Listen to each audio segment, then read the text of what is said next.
The most effective leadership approach depends on many factors. Understanding the contingency approaches can help a leader adapt his or her approach, although it's important to recognize that leaders also develop their ability to adapt through experience and practice. The failure to find universal leadership traits or behaviors that would always determine effective leadership led researchers in a new direction. Although leader behavior is still examined, the central focus of new research is the situation in which leadership occurs. The basic tenet of this focus was that behavior effective in some circumstances might be ineffective under different conditions. Thus, the effectiveness of leader behavior is contingent upon organizational situations. Aptly called contingency approaches, these theories explain the relationship between leadership styles and effectiveness in specific situations. Contingency means that one thing depends on other things, and for a leader to be effective, there must be an appropriate fit between the leader's behavior and style and the conditions in the situation. A leadership style that works in one situation might not work in another. There is no one best way of leadership. Contingency, after all, means it depends. Several models of situational leadership have been developed.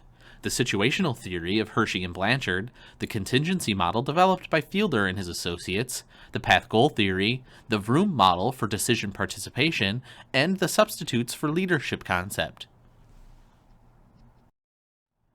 Contingency approaches of leadership seek to delineate the characteristics of situations and followers and examine the leadership styles that can be used effectively.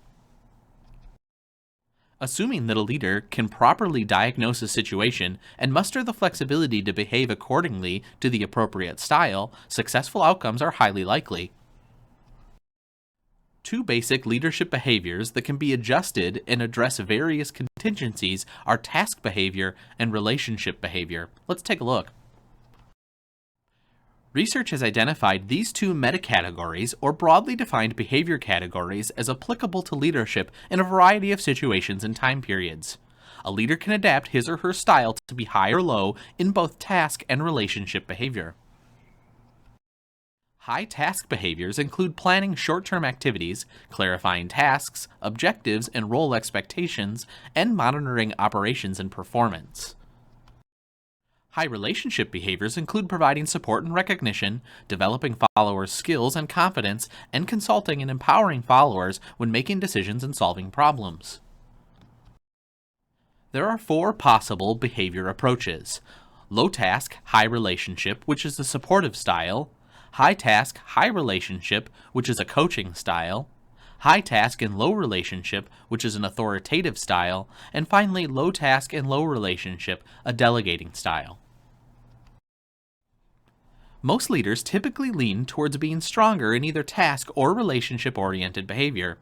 Most experts suggest that a balance of concern for tasks and a concern for people is critical for leadership success over the long term. After all, leaders need to understand how leadership is often contingent on people and situations.